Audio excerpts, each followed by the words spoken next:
Hi guys, I just had a week-long break from boat work and I'm back to get back at it again, and today we're going to try and finish up the water tank on this side. Well, probably it won't be finished today, but in this episode it should be finished. Below me right here, oh, it's just off screen. I've got this plastic 20-gallon water tank. This is going to be our wastewater tank. It's the old wastewater tank that was in the boat, and it fits right in there at the right level, so no reason to change that. And having a plastic tank means that the nasty stuff won't be right on the hull. And I don't really have to worry about separating it from the water tank super carefully because the plastic tank shouldn't have any problems with leaks. So, first thing, before I weld in the floor plate here, that's going to be the top of the water tank, I have a rust hole in the hull right here. So this little chunk needs to get cut out, and I need to weld a patch in there, and I think this will be the first patch for rust in the hole. I've already done the old drain pipes, but those weren't because of rust. So it's a new milestone. We're starting to patch the rust in the hull.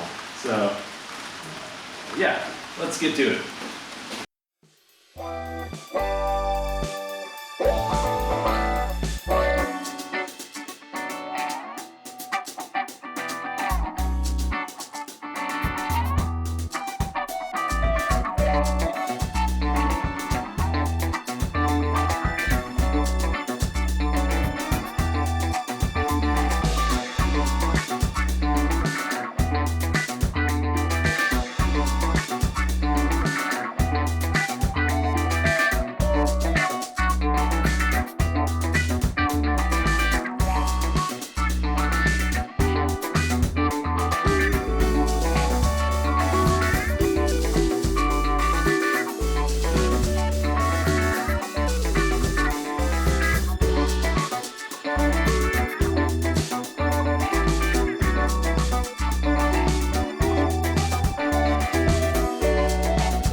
to thinking this morning that the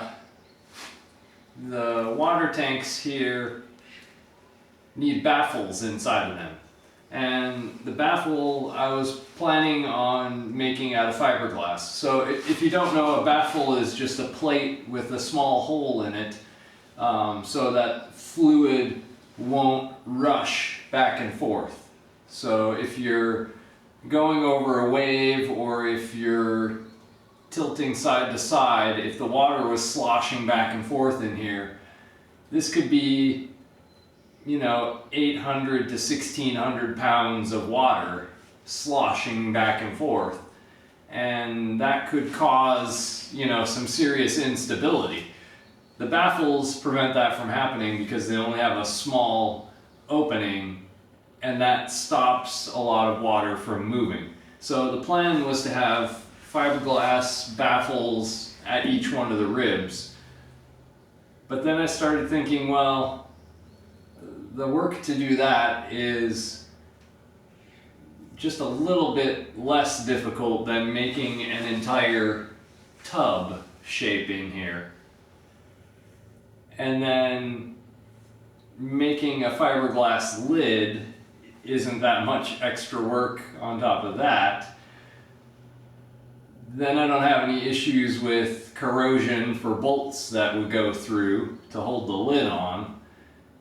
And then I decided to scrap the entire steel water tank idea. So it sucks that I spent maybe 3 days, 2 or 3 days welding the floor in on the port side over there. But it's nice that the fiberglass tubs are something I can do in San Francisco. So that leaves me extra time here to tackle removing these, getting this box watertight again. It puts us closer to getting in the water, and that's really what I'm trying to do here, is to get the boat in the water. So it works out for the best, and the fiberglass tubs will be modular and removable.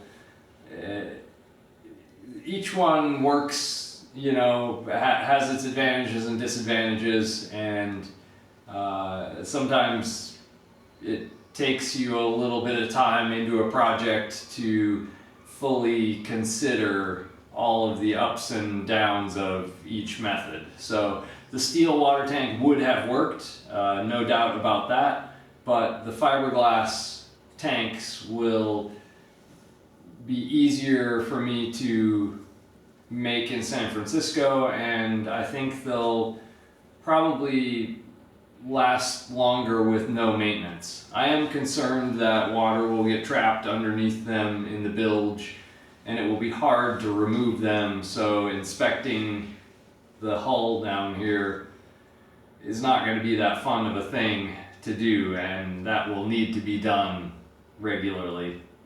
Maybe not regularly, but it needs to be done, especially with the fiberglass tank there. It will shift around no matter how much you bolt it down. So I'll have to put a rubber pad underneath the fiberglass, or maybe just a rubber strip, because the pad touching the hull will be a place that water will tend to collect a little bit. And yeah, you see there's issues with either method, but the fiberglass tubs, I think, are the right choice in the end. So that's what we're going to do, and if it doesn't turn out well, then I'll just build a tank that sits up on top of the bilge like a traditional tank would do. But for now, my project for tonight is to get these old pipes out of here that held the pins that secured the centerboard.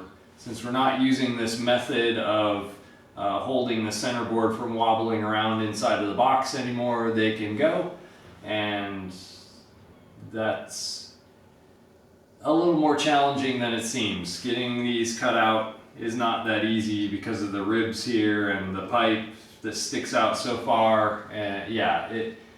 it's challenging, but I already did the other side, so I kind of have an idea of what to do, and we'll just get it done. But I've been using this polarizing filter over top of my camera lens to keep hot sparks from touching the lens. These cost maybe $10 or $15, whereas the lens is basically you buy a new camera if you ruin that. Yeah. So cutting on the outside of the hull yesterday, you guys saw a bunch of sparks flying at you, and this is just coated in little bits. So the camera was not close either. So that'll tell you, yeah, the sparks are pretty hot for quite a ways. So I apologize if there are little speckles in your view while I'm doing this work, but I have to protect my lens, and this is the only filter that I have with me at the moment. So I will buy a few of these to carry with me for the next few episodes, but if you see speckles, that's what it is. Sorry.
The welds on the old centerboard pins are all done and watertight.